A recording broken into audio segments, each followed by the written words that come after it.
Hell are you? We're about to find out. And we'll be wearing white uniforms to do it, man. The all whites came out. It just dropped like an hour ago. And I know that's not really super salient or important towards the game, but I thought we'd have to check those out before we get into some of the topics tonight. Just another wrinkle that Elko has added. The best wrinkle will be adding some wins. But let's check these out real quick before we get into the show. Thank you guys for being here. Wrong screen.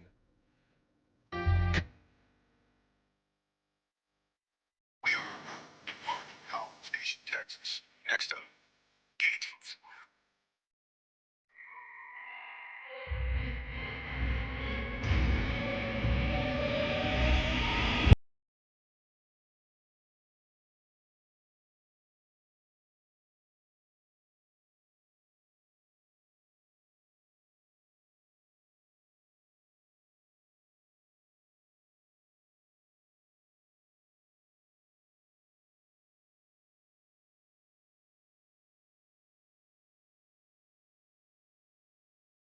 Trey Watson. Great branding moment for Mr. Watson himself. Look, I don't know if it's the biggest deal, but I'm sure the players love it.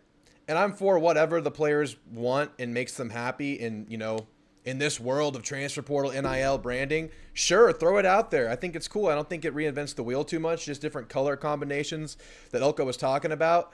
And one of you guys called this last show. I don't remember who it was. Show yourself. Someone said it in the chat last show. I didn't have a chance to go back and rewatch it. And I was like, yeah, that sounds like it's pretty likely. That sounds pretty possible based on what we've seen so far in the short season. I'm excited to get the All Maroons at some point.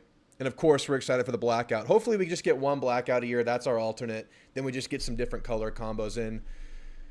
It'd be a great, maybe this is what we need. Maybe this is the new juju we need on the road. Leaving on Fridays, all white uniforms. Because man, who's ready to break a road losing streak? Can you believe the last time we won a road game, Mike Elko was in the program as a DC, 2021 Missouri? It's time to get that right, man. It's been too long. What is it, 10 road game losing streak, including the Miami game last year, several games last year that were super close. Almost got over that hump versus Tennessee, had a chance versus LSU, but just couldn't get it done. Not capitalizing on opportunities, whatever it was, all the issues. We know about them by now. And after sitting on this game all week, going through a bunch of game previews and all the talks about this being maybe an ugly and unpredictable kind of game, people have said this is a game that one of the teams is going to go out and lose. No one's really going to win this game. Someone's going to go out there and lose it by making more mistakes. Just don't be that team. Battle of the mid. Maybe. But I feel like a couple things are kind of dictating the perception of A&M right now, and I kind of understand them. And everything's not perfect with A&M right now. We know that. Last show, we talked about negatives and, the downward trends on the team. I mean, of course we know that. We're not a perfect team by any means. But I do think some concepts are setting people really low on the Aggies. As I just mentioned, the road woes. I mean, it's been almost 3 full years. In October, it will have been 3 full years since you won a road game. But that was under an entirely different staff, an entirely different football team. I think that trend ends this year. Now, we hope it's this weekend, but I'm confident that trend ends this year. Speaking of which, and this is something you guys have mentioned a couple times, several of you have mentioned this, I think this team is still being viewed under that same Jimbo Fisher light. Really rough couple of years, that's no secret. We lived through it, we felt it, we still feel it right now if we think hard enough. Let's not do that right now. But those teams would come up short, find ways to lose, not capitalize on opportunities, just a bunch of leaky areas on the vessel that was the team, especially on the road. What happened to the belief and excitement in Mike Elko, Tommy Moffitt, Colin Klein, this coaching staff? I thought Elko was taking a much more detailed and accountability-driven approach that was supposed to help this team out and kind of zig where the team has been zagging the last couple of years. I'm sure a week 1 loss hurts for that, but that's still there, guys. The team is leaving on Fridays now, as I just said, indicating a new approach and, mindset towards road games, whatever that's worth, whatever that means. They're leaving on Fridays. Leaving on Thursdays means you have a big lull, a slow day on Friday, just kind of waiting around. Rolly Mirabel, $12. Thank you very much, Rolly. But I have no reason to believe that A&M yet is the kind of team as a whole just to play below their standard. I know we lost a game this year. I will talk about it. But I have no reason yet to believe that this is a team that's just going to go out there and lay an egg in a manageable game. We haven't seen that yet. We kind of figured that would be one of the areas of the team that's improved. Maybe you're not as talented. Maybe you're not upper echelon like, some of the rosters you might have had if that 2022 class stayed together, but I figured this team would at least play up to their capabilities. If A&M goes to Florida and plays to their capabilities, how do you feel about this game? I think Elko can get that done at least. I think a lot of people have also lost belief in Connor and, in turn, this offense as a whole. And I get it. He had a terrible first game. But what if he goes out there and he just plays clean, gets the guys the ball, takes care of the ball, plays within himself? And I'm not even saying going out there and passing for a zillion yards or even 300 yards and a bunch of touchdowns. He's just himself. How would you feel about our chances? Look, he had a brutal game versus Notre Dame. It's no secret. And if he hadn't, that would have been a different game. Might have won that game. But what if he's just himself and not playing against arguably the best secondary in the country? Now he's 2 games into the season, coming back from injury, putting that further in the rearview mirror. Elko, brought up the fact that he might have had some cobwebs or had some, what was the word he used? Residue. Some past residue from what happened before and the offensive lines he played with before, quite frankly. Feels a little bit better in that department this year. Maybe he can find something this game. And finally, I think people are really holding on to the whole transitive property with Notre Dame and the NIU situation. And I get it. It's a short 2-week sample size of a season. You're grasping on to whatever you can to make sense of teams, to analyze teams. That game doesn't mean that A&M is a worse team than NIU. That doesn't mean A&M lost to a terrible Notre Dame team. Teams play down to their opposition all the time. Teams lay eggs. Teams have bad games. It doesn't mean you're that team every Saturday. And that kind of a loss has been a trend for Notre Dame anyway. They're known to do that under Freeman, unfortunately for them. Now, could it mean that Notre Dame and A&M are just bad? Sure, it's on the table.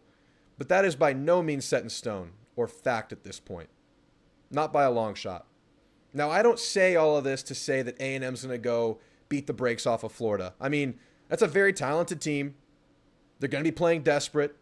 That coach is in wounded animal mode along with the rest of the team, really. Both teams are going to be playing hard. But I really don't buy into the idea that A&M's just going to go out there and play ugly, mistake-heavy, sluggish football. I expect A&M to be ready for battle. I do expect Connor Weigman to continue to progress, whatever that means. Probably not a peaking Connor Weigman, but I do expect him to take that next step. I do expect the receivers to improve week to week, become more dialed into their assignments, run clean routes, run their routes harder. I expect the defense to improve in those few problem areas that we've highlighted recently. Week to week, that'll get better. It's a Mike Elko coach team. And I damn well trust Mike Elko to get this team ready to compete on the road.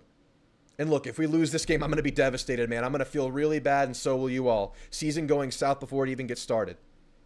But I do not believe that if A&M loses this game, it will have been because they weren't ready for a fight.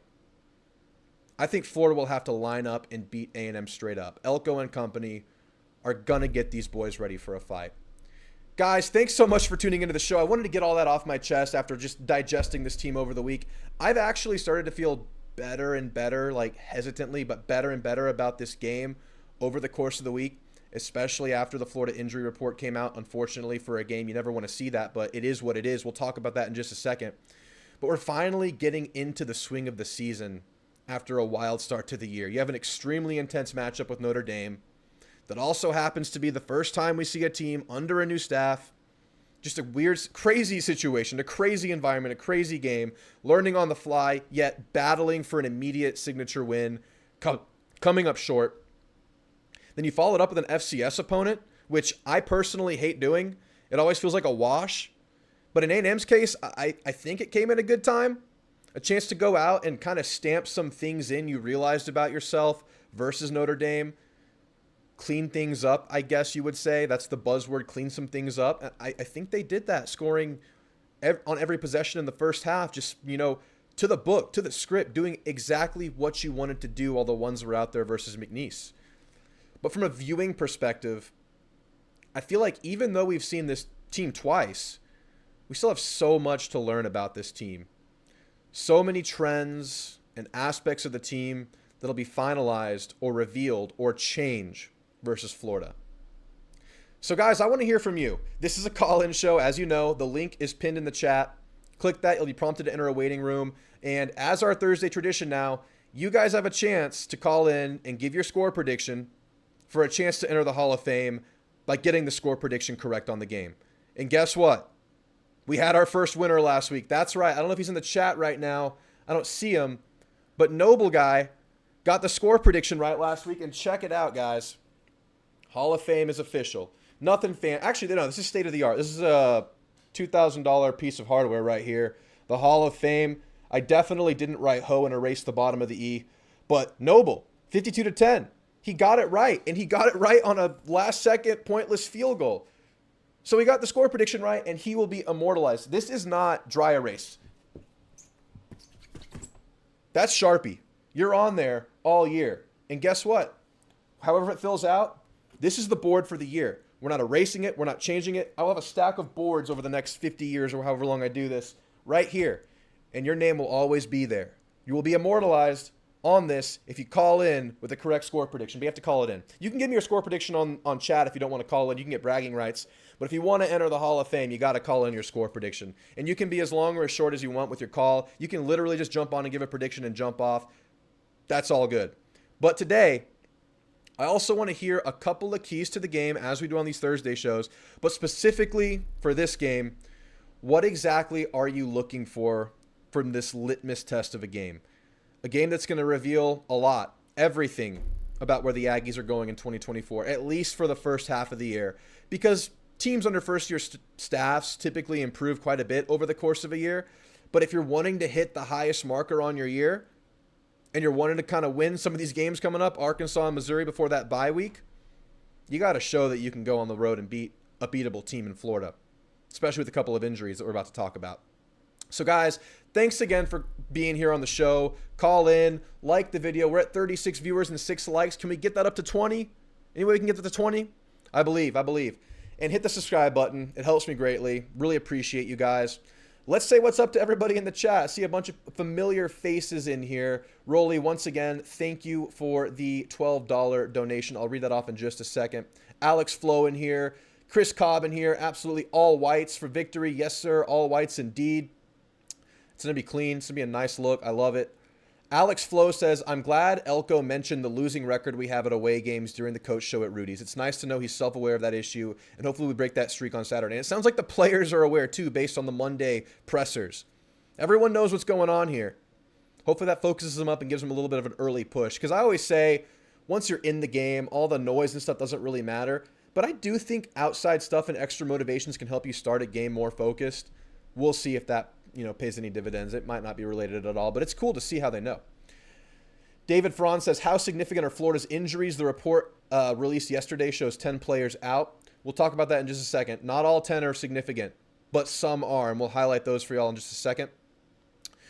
Jeb says, Texas State the real deal this year? It looks like it. They're beating Arizona State at home right now. Who else we got in here?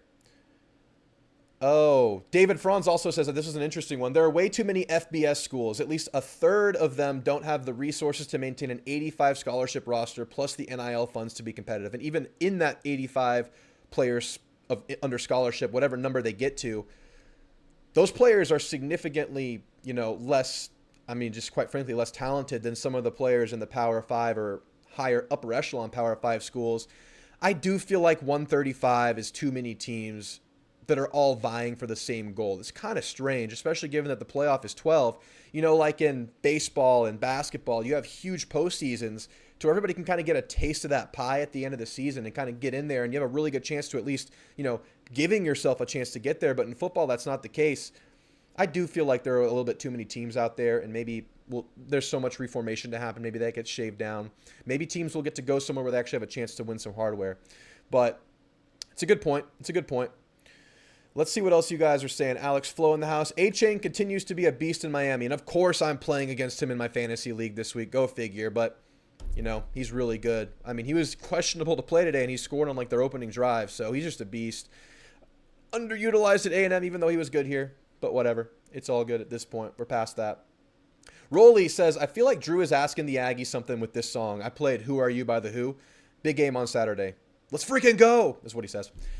Yeah, I played that song on purpose. And who the F are you, A&M? Who are you? Trying to figure that out right now. David says, too many unknowns to pick a game. This has 2007 A&M at Nebraska vibes, which was a 36-14 A&M win. And Chris Cobb says 38-14 Aggies. Hope so. Troy Ellison in here. Good to see you, Troy. Figurine Champ in the house. Trey in the house. Alex Flo says icy. Figurine Champ says Elko definitely bringing back some of that someone-like swag. Absolutely. Why not? We were known for that during our kind of, upbringing in that Johnny SEC early era. It's not like we're reinventing the wheel. It's not like we're trying to be Oregon here or something like that. It's just you're kind of just shuffling stuff around and just little tweaks and wins, and it's cool. It's good branding. It's good for the players in this NIL brand building world of football. It's cool to see the jersey stuff. I'm all for it. Sawyer says, did y'all see Connor is listed as questionable and Chappelle is out? Please no. I did not see that because that wasn't on the injury report, which we're about to list right here. That wasn't there at all. It's not true. It's not true. Unless there's a new injury report. Saw right now on the SEC Country Facebook page. Okay, well, that's a wrinkle that we're going to have to deal with right now. Optimistic down here says WTF is going on with injuries. Are we going to have to check this out in just a second? Chappelle is officially out. Is this real? They just listed the injuries on Wednesday. Weigman is questionable. What are we talking about? Okay, we're going to have to stop the show right now and go figure this out. I'm pulling it up. So this was by SEC Country? Is that a reputable source? Let's see here. I'm pulling it up. I'll share the screen. I'm not hiding anything from you guys. Let's get rid of this. SEC Country. Let's just type Connor Weigman. All right. Sorry to damage the flow of the show, but this is breaking news if true. Did I spell that right? Whoa, it's Carter Carroll's official. Texas A&M quarterback Connor Weigman was listed as questionable, 50% chance to play, in tonight's SEC mandated availability report. Tyreek Chappelle and backup safety Trey Jones are listed as out. Is this real? What happened? Oh my goodness. All right, so who's ready for some Marcel Reed action? That is crazy. That is breaking. That is unexpected. That was not what we had on the agenda tonight. So how do we feel if Connor's out, guys?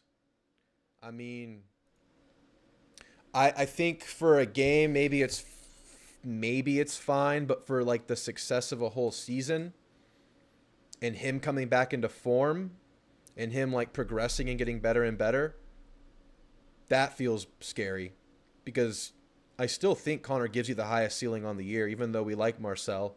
I think he showed in that McNeese game that he still has to work on some stuff. Wow. Yeah. That's interesting. All right. Well, when y'all call in, we're going to have to address that now. That's significant news. I'm just hearing that for the first time here. You're just telling me this for the first time. Devastating news about Connor.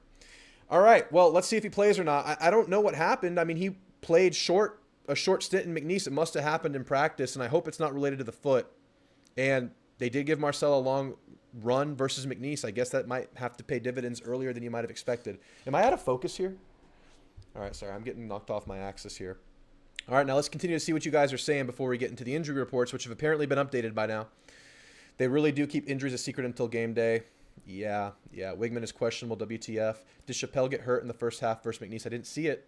I definitely didn't see it. This team, It's Me says this team, A&M, is going to get better week to week, I believe. I believe in Reed, says Trey. Trey Jones out, Tyreek Chappelle out. Fortunately for safety, we're very deep there, and we need Trey Jones long term. We can survive a game without Trey Jones, but the depth at safety is really nice, so you're going to be okay for a game at least. Yeah, that sucks too. Weigman definitely looked out of shape in the beginning of the Pulse episode yesterday. Anybody else catch that little Moffitt clip at the beginning? I didn't see the little Moffitt clip about him being out of shape, but yeah, I think I noticed that in the Notre Dame game. I thought he looked crisper versus McNeese, but I thought he was huffing and puffing early in the game as he started going versus Notre Dame. Yeah. Rolly says we might be seeing Marcel Reed earlier than expected. Jeb says, yeah, but it still makes me feel like shit and IU beat them at their own house. It makes us feel terrible. Makes you feel terrible. Oh, man. Reed versus Lagway. That'd be crazy. Troy, do you like the all-whites? I love them. I love them. Play to Win says, hi, Drew. Make it a great game Saturday. Absolutely. Absolutely. We'll be live here Saturday to watch the game. Maybe we'll be watching Marcel Reed, which is just insane. Florida's a good running back. Run defense makes me a little nervous. Yeah, he's a really, really good running back. They're going to test the run defense for sure. I feel like there's room to improve there. Got to bottle up the big plays for sure. Jeremy in the house. Good to see you, Jeremy Harrington. The fact that fans think Reed is better than Weigman is hilarious. The offense was terrible when Weigman was pulled. It did get worse. I think it was clear that Reed needs some time based on the McNeese game. If Weigman is not 100%, I think you have to sit him. This is not a battle it out type of game. Maybe we're just playing games back at them. You know, they're giving us the quarterback voodoo shuffle. Maybe we're just throwing them some quarterback voodoo back. Maybe it's all bullshit and Connor's fine. I don't know. It's going to be a rock fight. Ags will prevail. Yep. Reed had a bunch of second and third teamers. Not initially. They left the receivers and the core of the offensive line out there for at least his first 3 drives. And I think he scored 10 points with them, which is good. Thought it said ho, said Jeb. Yeah, it might have. It might have said ho before. What else you guys are saying before we get into the injury report and a couple of other things? Oh, man. I think Reed is a better athlete with a better arm, but just doesn't have the experience of Connor right now, says Jeb. He might have a better arm, and he probably is a better athlete. I think those are true. I still think Connor is the better quarterback, though. Wolfel says this game will be season-defining. Play to Win says present and accounted for. Thanks for being here, Play to Win. I see you in the waiting room. We have open phone lines right now behind Play to Win and Theo. If anybody wants to call in, the link is pinned in the chat. Let's get through the rest of these messages, and then we'll get into a couple more points, then we'll get into the calls. I don't think we really know the direction of this team until Arkansas. That's fair, but you want to stay alive until then. Fortunately, which we'll talk about in a second, Florida has some injuries of their own. For sure. Yeah, second report came out. Weigman's 50% to play. That's what questionable always means. It means 50%. I mean, it doesn't necessarily, but essentially it evens out towards a coin flip situation. Maybe it's intentional misinformation. Yeah, I see it, Rolly. I see it. Florida added 4 questionable entries as well. All right. Rolly, did you send me the actual report so I can pull it up for everyone to see?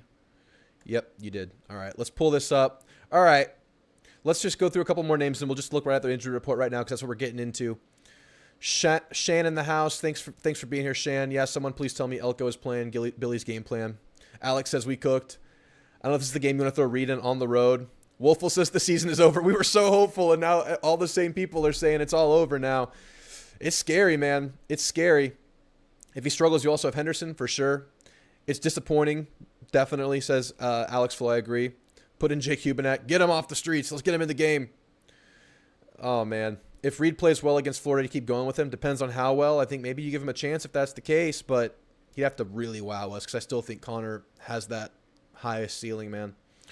I'll say it again, Rolly. Rolly says, I'll say it again. If Connor's not 100%, you have to sit him. It's not a gutted out type of game. Aggies have to win.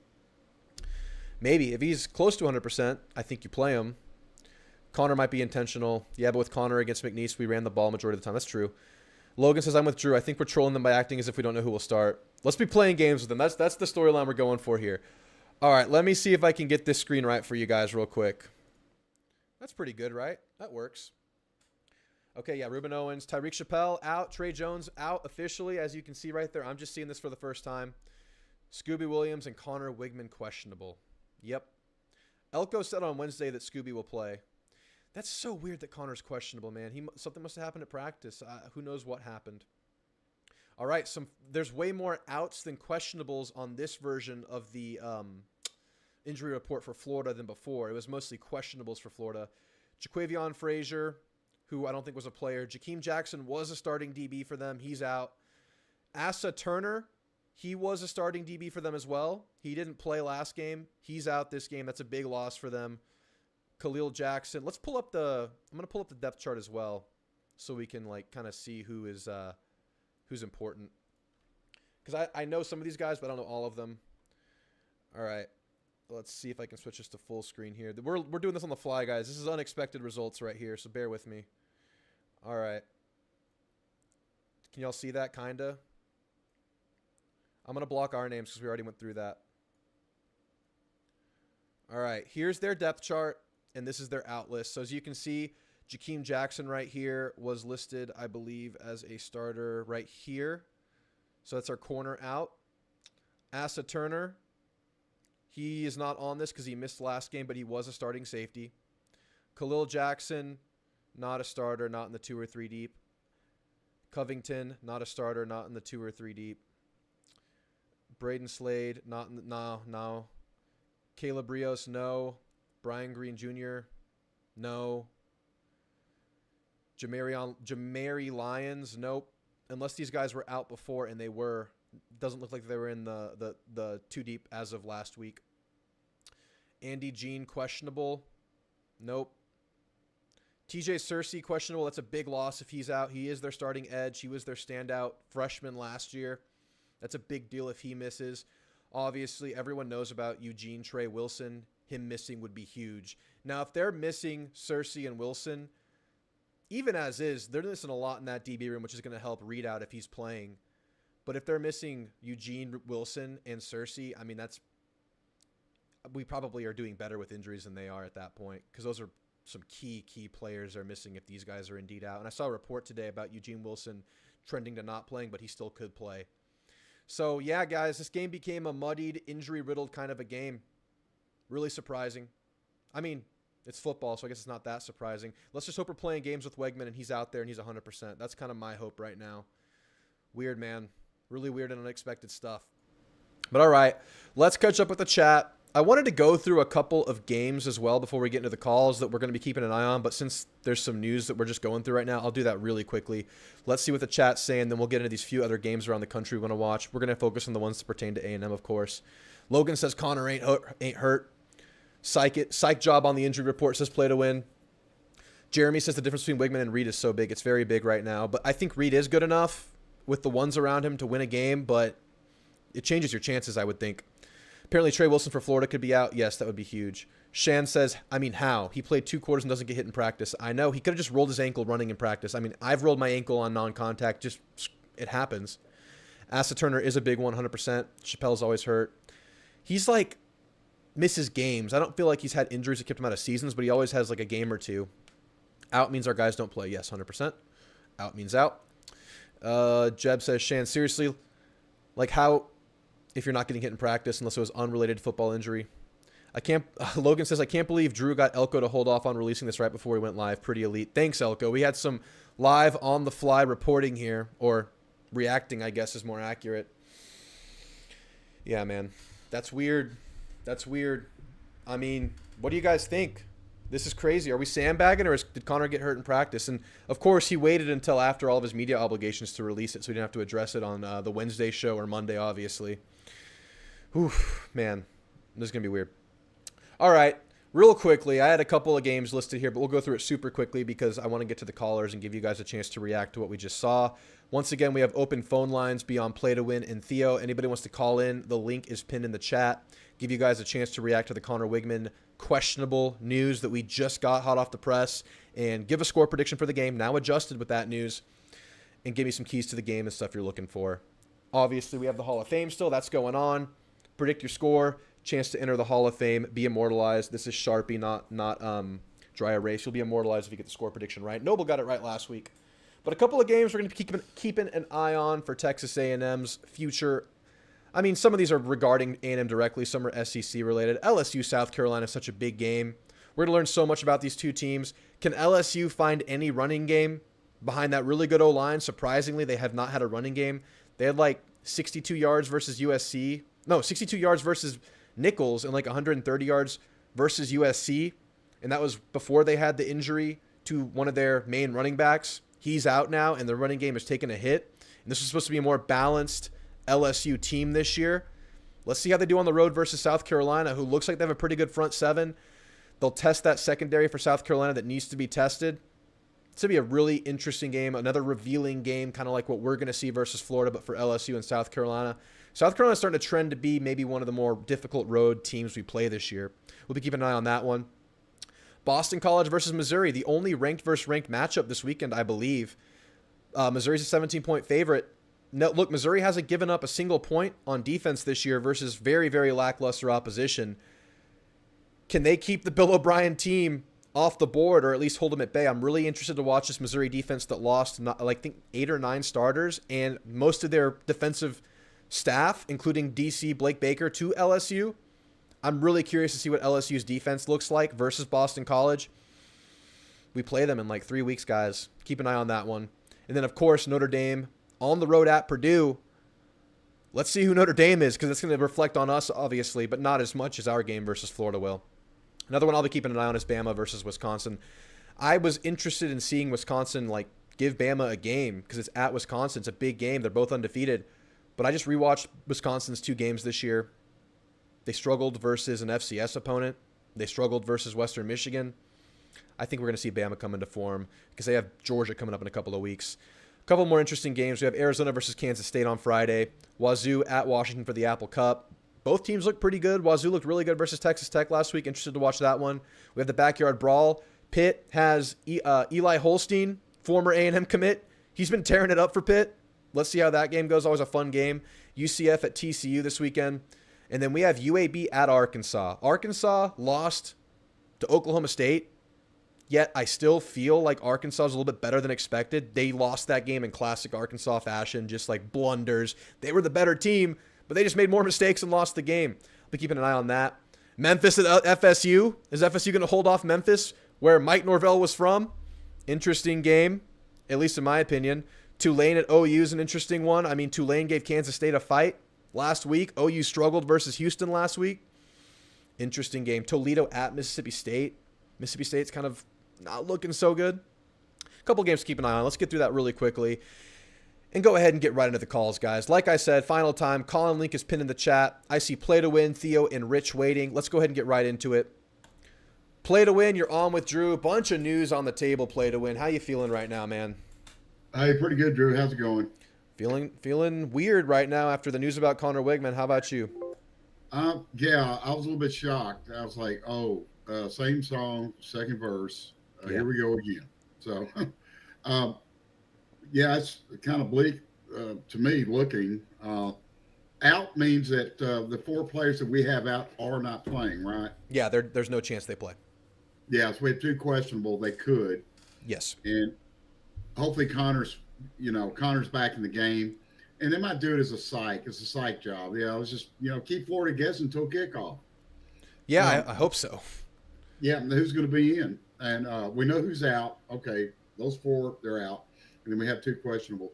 I don't have a lot of pearls of wisdom to share. I'll tell you, there's some. I like watching some of these guys in the chat because there's some very knowledgeable, about scholarships and about NIL and about stuff I'm learning. Yeah.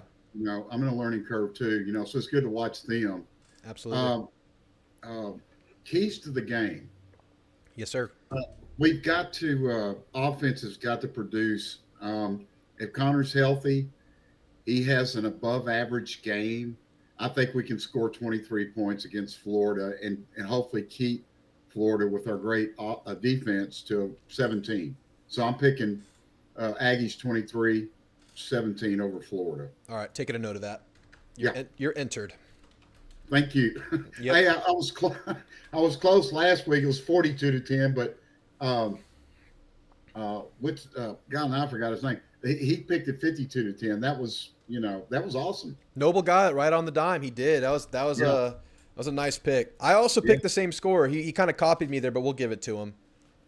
Yeah, well, that's a good thing. Yeah. That's about the only thing I can share. Is that we do what we have. At least Bryce is playing. Bryce Anderson made it through. Yep.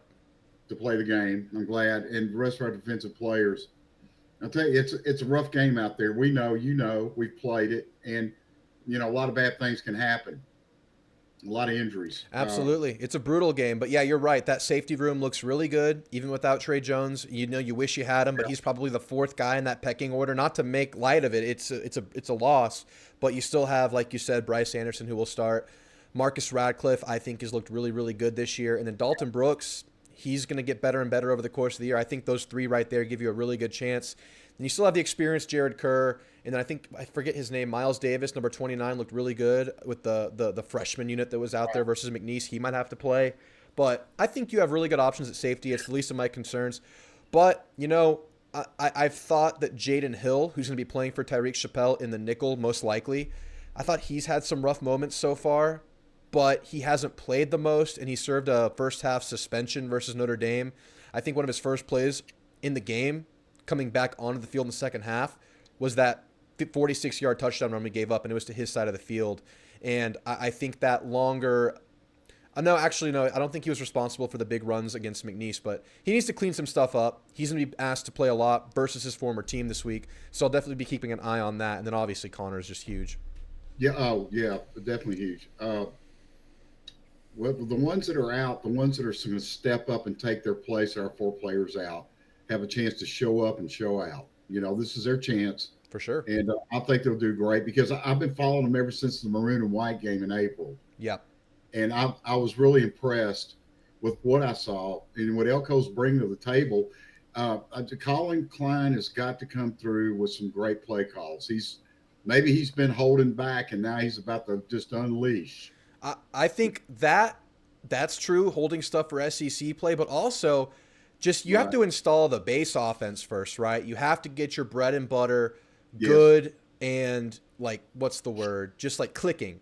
And then you add wrinkles over the course of a season. And fortunately, you're able to do some of that versus Notre Dame, stamp some of that in versus McNeese. But over those 2 weeks, they've added plays. They've added new stuff you haven't seen before because now they have time to do that as you're getting more comfortable in your base plays. So, yeah, I definitely expect some different stuff, some different looks, getting players involved in different ways. And I'm really, really excited to see that. And, of course, you hope you have Connor for that. But the fact is, even if it's not Connor's only been in that system as long as the other quarterbacks have. They're all kind of in that same learning curve. So maybe that area right there specifically isn't the biggest loss. But Connor has been running with the ones and been learning it with those players more than the others. So that's kind of the big chemistry loss right there. Yeah, I went back and looked at R.C. Slocum. I think it was against Oklahoma, and he called a fake punt and a fake field goal, and both of them worked for a touchdown. I said, now that's what I'm talking about, Colin. Yeah. I don't know if it's ready to pull that. If we're ready to pull those plays out of the book, but I know we got them. I'll say this, though. I like our punter, and I like our field goal kicker, though. I do like them. Somebody pointed that out in a short video. It was like 2 minutes long about how great our punter was, and I went, you don't stop and think about special teams a lot until – somebody brings it to your attention. I think he hit one for like 57 yards. Yeah. He had 2 more. It was pinning down Notre Dame. That was against Notre Dame. Those were huge. Yeah, they were. When you can punt 50-plus yards and keep your hang time about 5 seconds, you're a great punter. Absolutely. And he was the number one punter out of the class that we got him in a couple of years ago. So this was expected from him, and he's just doing what he's supposed to do. So great weapon to have. Hopefully we don't have to use him too much. I was expecting the offense to look a lot better this week, but now with Connor down, who knows? Might have to use him quite a bit. Yeah, that could be the case. And I was expecting around 30 points for the team, but I don't know. That might have to change now. Yeah, but our punter, that's 2 years of experience he's gained since then. Yeah. Coming into this season. And it's going to be a fun game. What time do we play? 2:30, and I'll be live here starting at 11, so we can watch that LSU South Carolina game together if you want to tune in. And I'll be sticking through that 2:30 game, the whole A&M game. Yes, sir. I will be seeing you, and if I can't get to you first, probably Andrew Monaco and Dave Elmendorf. Our Keith Jackson and Brent Musburger in the booth.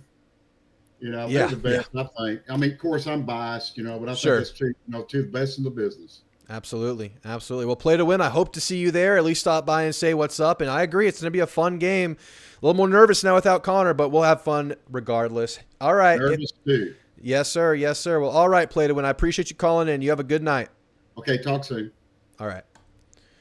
Let's catch up with the chat, and then we'll get into Theo and then Rich. We have open phone lines beyond those two. We have time for a few more calls if anybody wants to get in and give a score prediction and thoughts on the Connor injury.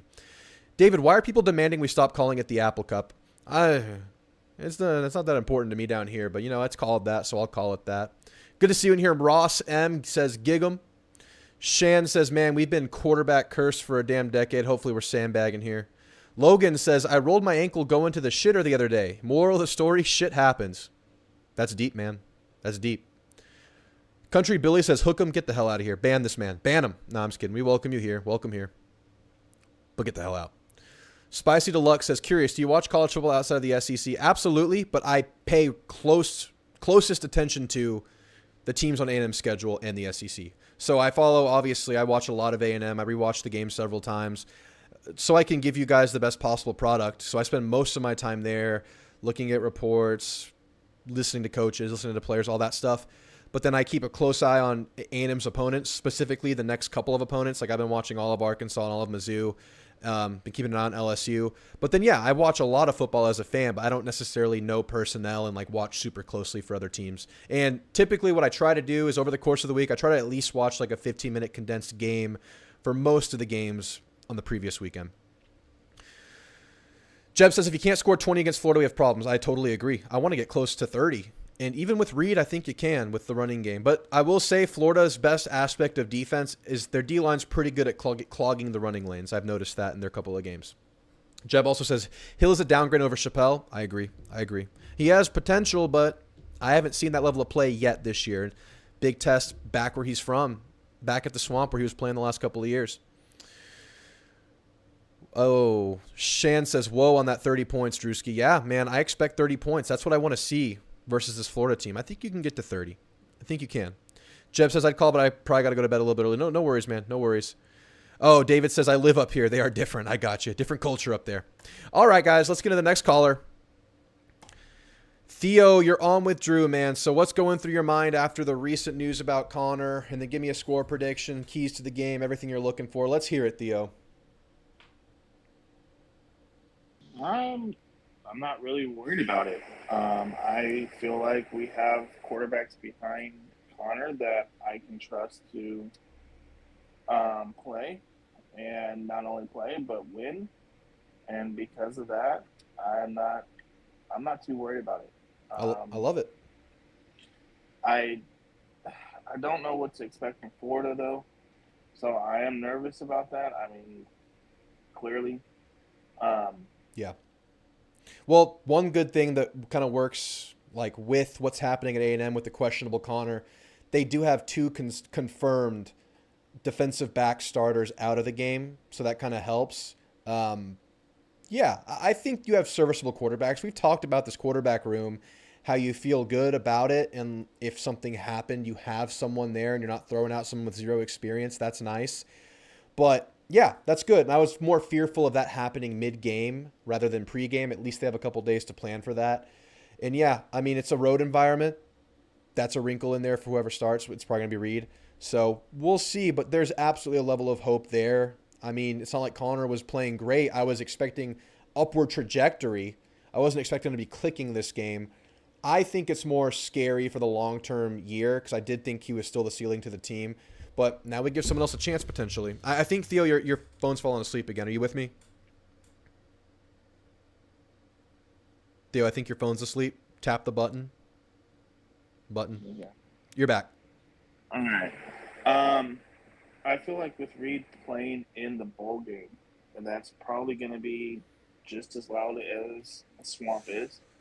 I'm just trying to be objective in that aspect, but I mean, that bowl game was pretty loud. It was pretty loud. It's not going to be the Swamp, Theo. The Swamp is going to be intentional sound directed from 360 degrees at his face. It's different, man. It's different. And the Swamp is known for being completely enclosed with big walls, and it's going to be loud. It's going to be a loud environment for him, but they've all trained for it. That's what they practice for. They're going to have procedures for it. It's just how he performs under pressure. And I think he performs well under pressure from what we've seen. Do I expect the offense to be as good? No. I was expecting, like you said, a 30, 35-point game out of our offense this week. Yep. And I probably dropped that to, 21, 28, 23, 28, somewhere in there. Yeah. But it really comes down to, like Elko said, what we do. It's about us. It's not about Florida. Florida's going to have players. We know this. They're an SEC caliber team, and they're an SEC team that recruits really well. They're constantly in the top 15 of recruiting. So they're going to have talent. The thing is, are we going to do our jobs? 100%. Is our offensive line going to block? Is our quarterback going to protect the ball? Is our wide receivers going to run the proper routes and run and open up formations and stuff for us. Um, Honestly, with what I've seen out of our run game over the last 2 weeks, I believe we're going to be in every game this year. I do believe that we're going to be able to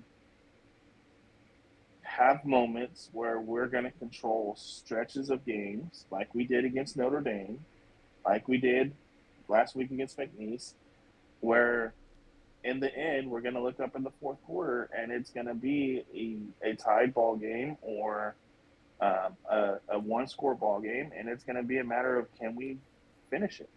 Yeah. Yeah, I mean, I agree. Like you said about teams like Florida who haven't been performing well but still have talent. A&M has more talent than Florida.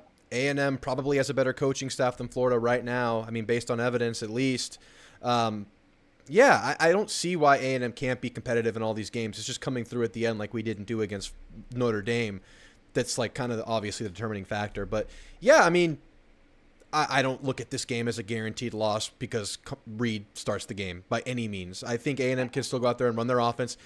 For Reed, I think he delivers a good ball. I think it's going to be between the ears, navigating pressure, navigating being the guy for the first time on a true road game, and that pressure and just kind of being himself in those conditions. That's what I think it comes down to. And that's always, for me, that's always going to be an anxious situation when you're having a sudden change. For me, what's going to be interesting to see is what's the weather conditions like. 50% chance of thunderstorms, so we'll see. Because if it's rainy and muddy, I feel like that plays into our offensive line's hands. And it plays into our defensive line's strengths. If it's hot and clear, then Reed may have to keep the ball more. Yeah, and I think we definitely have the advantage on both sides of the ball on the line of scrimmage. I think we have the better trenches, and for that reason, I have A&M winning this game. And you know, I didn't in my calculations for winning this game, I didn't have Connor like popping off in this game. I had him playing clean, good football, and I had us just dominating the line of not dominating, but winning the line of scrimmage at least, having a better run game, and having clean, good quarterback play. And that's all I need from Reed. I'll tell you this. This is a crossroads game for me, though. If we lose this game, I will probably have to drop to 7-5. Yeah. For the record. Yeah. I mean, you're starting off 1-3. Your chances of having a better record than 7-5 are pretty tough because I'm not. What did I say? Starting 1-2 is what I meant to say. But yeah, absolutely, it has to change after this game. And it might even push it to 6-6. Yeah. Depending on how bad it is or how good it is. If it's good and we pass the test, then 8-4 is right where we should be. 9-3, we're on the path of where we should be. This is going to be a good early crossroads test on what to expect from this team. I'm trying to really take it game by game and enjoy each game for what it is. And not get too hyped on where we're at as a program at the moment, because I feel like we're on solid footing. Our recruiting solid, everything solid. It's just a matter of making sure that this year is the building block year for the future. Yeah, 100%, 100%. And I talked about this a couple shows ago, and I think you agreed with me. I've always kind of felt, I don't think I've been super public about this, but I've always kind of felt like this year is kind of the groundwork for what could be a really, really, I mean, I hate to say this about a year. I never thought we were winning at all this year or being like a top 4 team in the last round of the playoff semifinal kind of team. I never thought that was on the table. But I did think A&M had a chance to be really successful this year, bring a ton of players back next year once they're a year into the system, and really have a chance to make some noise next year. Even though the schedule's harder, I feel like you get a lot of players back next year. If you look at the roster, you do. And you have depth where you lose players. The only question mark, which is weird at this point, would be defensive line. And I want to make sure they maintain that confidence and that trajectory over the course of the year. And I would hate to see a 7 or 6 win year leading into that. Right. But I also want to see, like, if I can take 7-6 or 7-5 I can take a 7-5 season if I see continuous growth. If Right. it's not a continuous growth and it's a step back from where we were, then yes, I will have a cause for, okay, something's not right here. That's fair. But as far as what we've seen so far, we have seen that growth. The offensive line has been way better than what I expected. I didn't expect the offensive line to be doing what they're doing. To be honest, they may have not dominated any set game, but they more than held their own against Notre Dame, and they had a mean streak against McNeese that we didn't see last year against teams like UMass. And heck, what was didn't we play I think it was Abilene Christian last year. Yeah, no, you're right. They look better this year, and obviously we're 2 games in. And if that trend continues, this will be an improvement there, the area that's plagued the team the most over the last couple of years, in addition to secondary, which was the plague last season. So, yeah, you definitely adjusted that. And here's the thing. I've also been saying this about the game, if y'all been kind of listening to kind of what I'm getting at. I think losing this game really means more than anything, you're not going to be really ahead of schedule this year. I don't think that necessarily makes it a bad year. It makes it feel worse for sure. But I think the way teams under a year one staff go, you can get a much better and hopefully be playing your best football by year's end. But if you want that to count for something really significant, you got to win games like this one and be a little bit ahead of that schedule. And that's kind of what we're hoping at and looking at right now. And that's where I'm at with it, and I'm trying not to be like, oh, we're going to win this game. I don't want to go into this game going, okay, we're going to win this one. Yeah. Maybe Arkansas, I'll do that because we have dominated Arkansas. Maybe going into South Carolina, we'll do that because we've dominated South Carolina. But this is one that in our series with Florida, it's always been a close. It's always been a slug it out type game. You know, Johnny's first season, you know, when we were world beaters, they beat us. Yeah. Man, it's crazy. Caleb That's a good Williams. point. Caleb, go ahead. Sorry. Not Caleb Williams, but what is his name? Anthony Richardson. Anthony Richardson beat us, but then the game before that, where we walked it off with a huge touchdown pass, and the kid went over to Oregon. Oh my God, I can't think of his name. Caleb Chapman. And yeah, it's a really Chapman. good point you're bringing up right now, and I wanted to talk about this too, just at least touch on it. It's kind of weird, first of all, how many times we've played Florida in the SEC while having only played Georgia once. But aside from that, it seems like so many of these Florida games have really been season-defining games. You talk about that Johnny one, where that was the loss. If you're a different team, if you're what you are later in the year versus Florida, that's a whole different season, right? I mean, your outlook is totally different. That was kind of a season-defining loss. Even though it was a good season overall, you didn't hit that next level. In 2020, we were going south after like almost losing to Vandy in game 1, kind of getting handled by Bama, even though that game did feel a little bit closer than the score was. The score says what it says, and you got handled by Bama. You got blown out. And then you're out versus Florida, and you're like, oh my goodness, we're down 10 points in the third quarter. This is about to go south. What is about to happen? Well, you come back and you find an identity with that offensive line and you figure your team out for the year. And unlike 12, it kind of swung you the other direction. You didn't hit the highest prize, but you had a good season. And I feel like that's happening again this year in this version of the Aggies versus this version of Florida, where, you know, maybe you don't call it a bad season because both of those years were good seasons, but it's going to swing the results. Right. It's weird how it's been Florida. And it's been a tight contest through all of them. So I expect another close game. I expect it to be 2013, 23, 20, 28, 23, something like that. Oh, what's your score prediction? We got to get it on paper.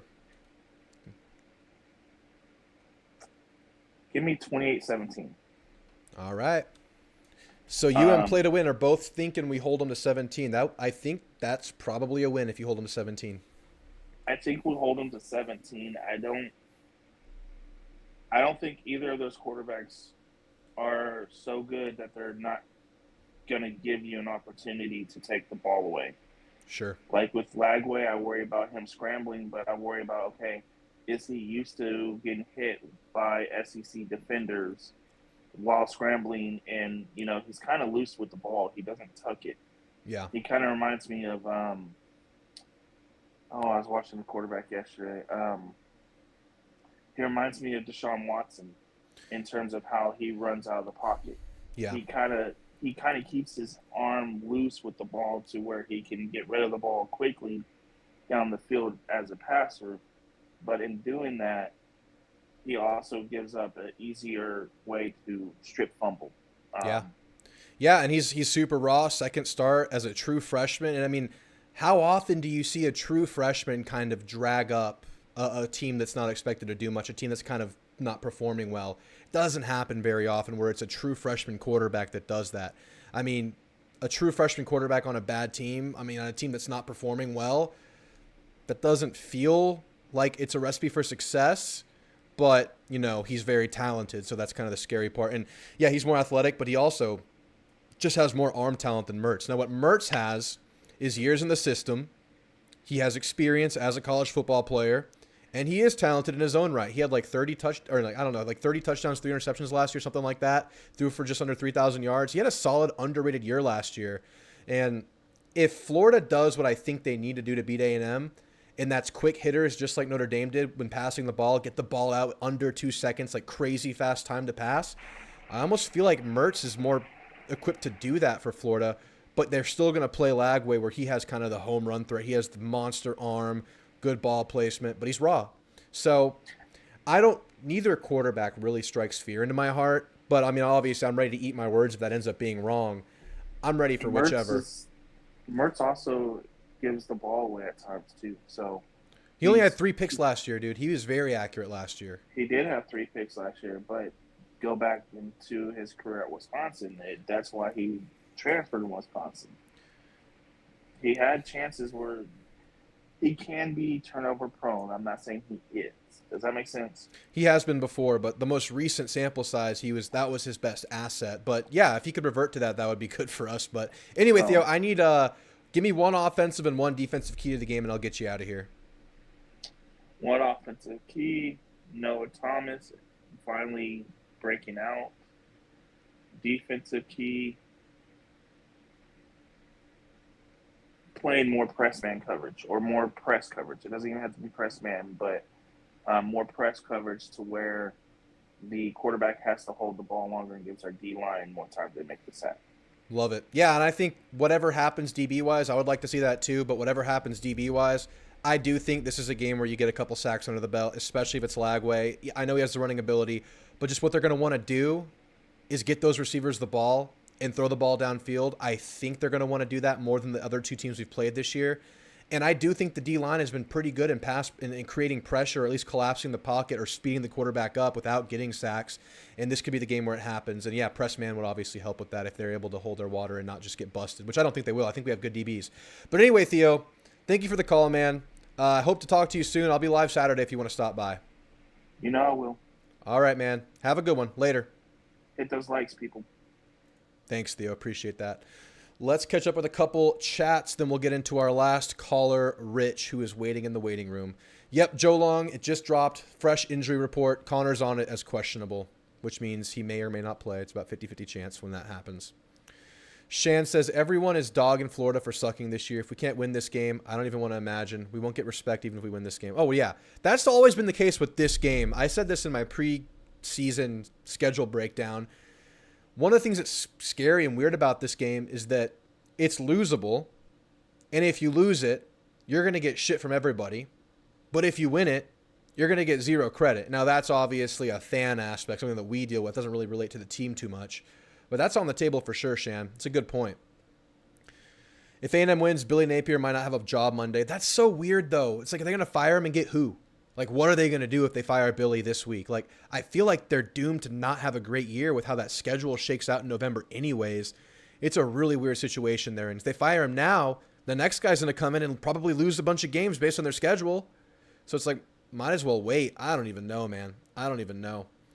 Jeremy says, Reed did not look good against McNeese. I thought he had some bad moments too, man. I mean, he looked good in the bowl game at least, so you had that too. I do have a level of anxiety about it, but I also think he can go out there and play a good enough game to win it. I don't think it's a guaranteed loss if Reed plays by any means. Let's see what else you guys are saying.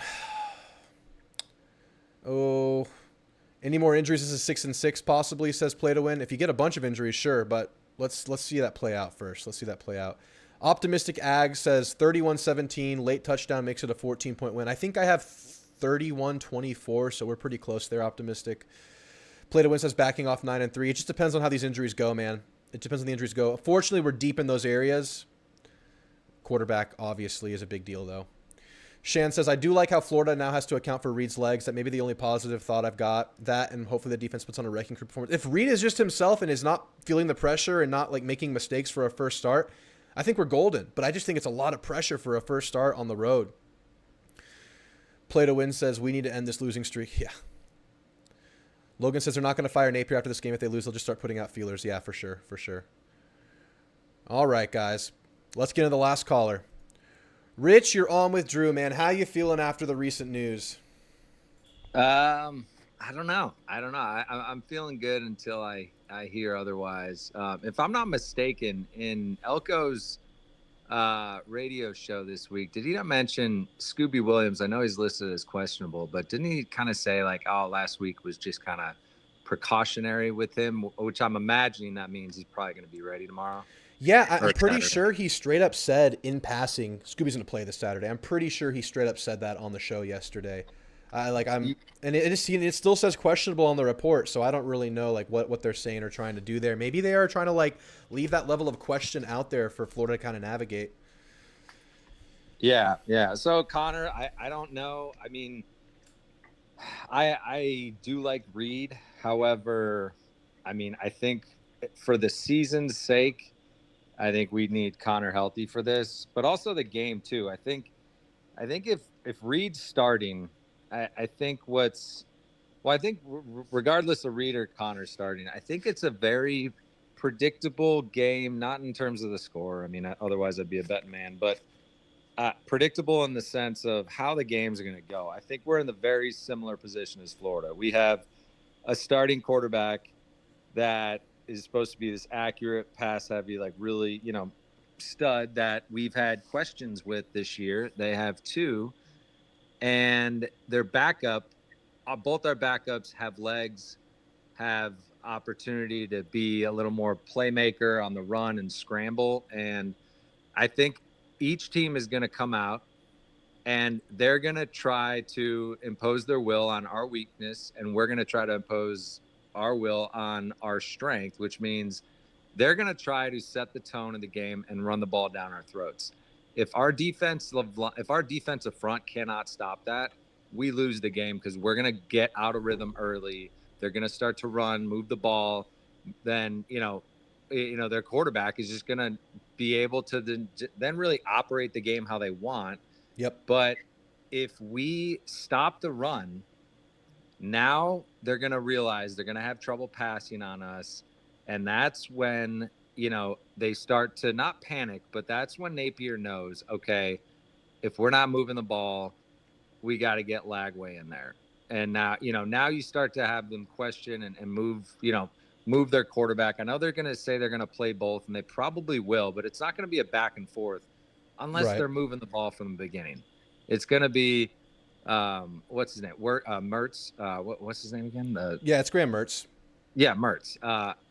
If they can't run the ball with him, he's not going to last long. And if we can't run the ball, and we have to hope that Connor is the Connor that we thought was coming in this season, which I do believe he still is the Connor of old. I don't think players change that quick. I think it was a rusty game against Notre Dame.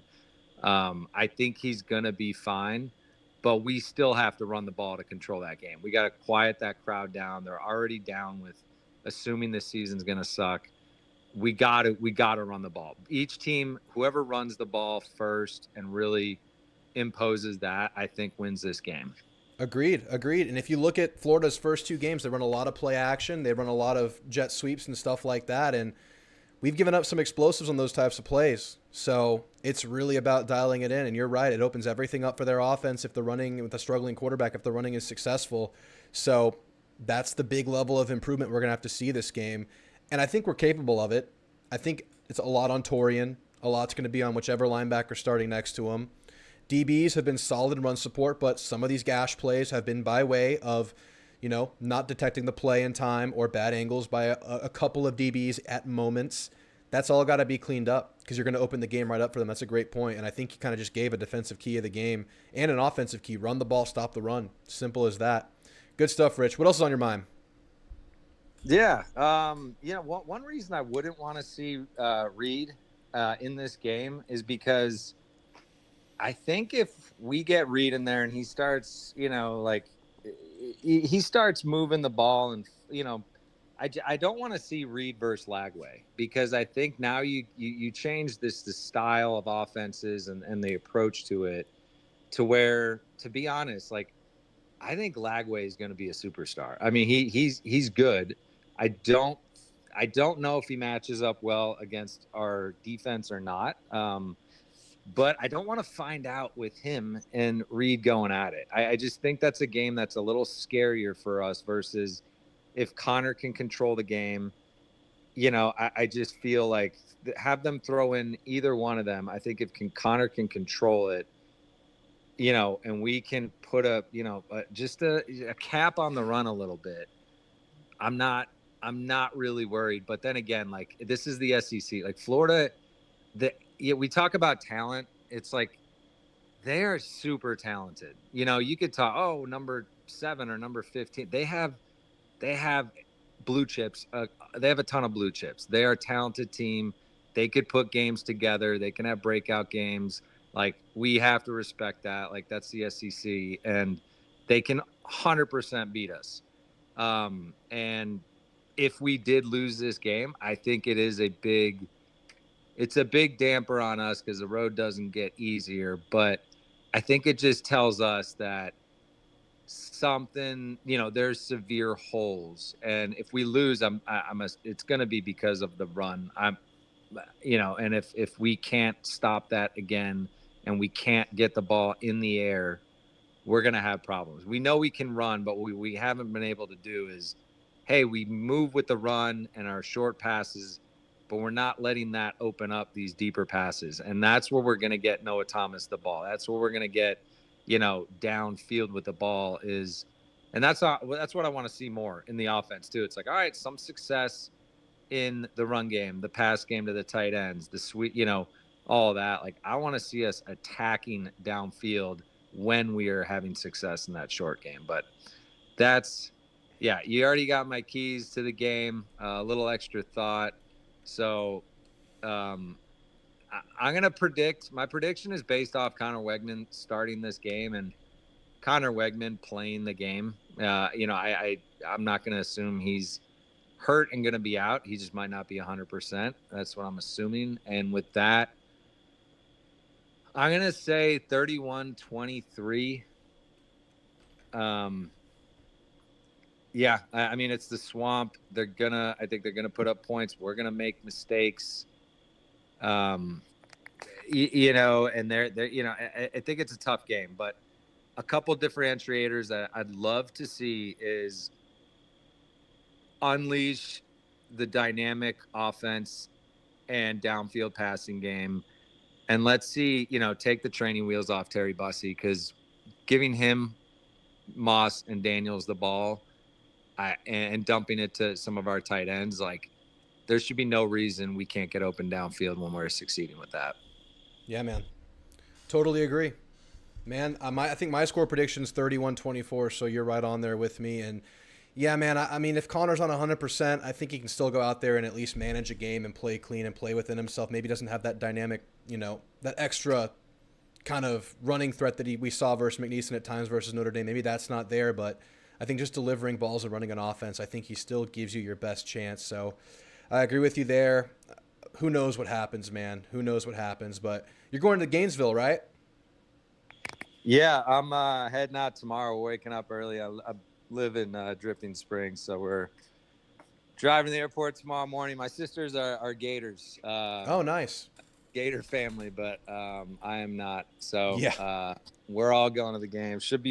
It's a fun place to go to. It's the Swamp. It's an awesome. Yeah, man. It's definitely on my bucket list for sure. I couldn't make it this year, but It's a place I definitely want to go before too long. Well, all right, Rich. That was a great call. Really appreciate you chiming in and giving us all that stuff to think about, man. Enjoy the trip. Be safe. And let's beat the hell out of Florida. Absolutely. Thanks, man. Have a good one. You too. All right, guys. Those are the callers for the night. Let's do one more catch up with chat, and then I'm going to get out of here for the night, guys. Thank you so much for being here. We digested this Connor news right here live. Crazy, man. Crazy. Right as I was feeling good about this game, get a huge wrinkle. Shan says, I do like how Florida now has to account for Reed's legs. That may be the only positive thought I've got. That and hopefully the defense was on a wrecking crew performance. I think the defense is capable of it. I don't think that the run woes have to be there all year. I think they can improve. I don't know if they're going to be a dominant run-stop team. I don't think they will be. But I think they can be a good defense with that DB room and serviceable run-stop. We'll see, man. They're going to test that for sure. Joe Long says we need to end this horrible losing streak. Absolutely. Absolutely. Napier was critical of the fan base after the Miami loss. Wrong time to do that, says David. Was he? Oof. I guess he has nothing to lose at this point. Ship's mostly sailed. Let's be real. Logan says they're not going to fire Napier after the game. Yeah, I agree. I think I already read that one. Ooh, let's see what else you guys are saying. Shan says not saying Reed is anywhere near Johnny. I don't know where this is going. But Johnny took the boys to Tuscaloosa with an effort mentality, expecting to lose. We all know what happens here. Me trying my hardest to be positive. Okay, I hear you there. You're speaking it into existence. Kai, Connor is not out. He is questionable per this latest injury report that came out today. Yeah, Kai. That's crazy. That's crazy.